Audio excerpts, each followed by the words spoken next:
Hi, I'm Oliver, the CEO of Swytch. In this video, I'm going to show you the key steps for fitting the Swytch Kit to your bike, covering both the Air and the Go power packs. So step 1, open the box.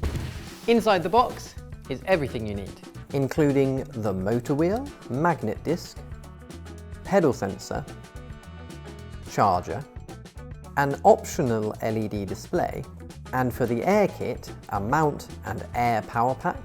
For the Go kit, a cable harness and Go power pack. Step 1, remove your front wheel. And then attach your tyre to the new Swytch motor wheel. Then take the motor wheel and fit it into your forks. The magnet disc clips apart so you can clip it back together again by the pedals. The pedal sensor can then be stuck in place via an adhesive strip and then secured with the cable ties provided. Fitting the Swytch Go power pack to the frame couldn't be simpler. Simply undo the straps, hold the power pack to the frame, then simply tighten the straps around the frame. Finally, just plug in the cable harness, the other end of which connects to the motor and the pedal sensor.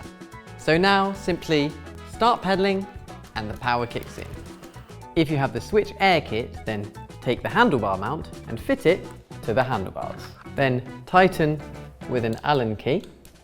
Finally, take your pocket-sized battery, click it into the mount, and then simply start pedaling and the power kicks in. If you choose the optional LED display, it will allow you to see battery level and adjust your power level and access basic settings.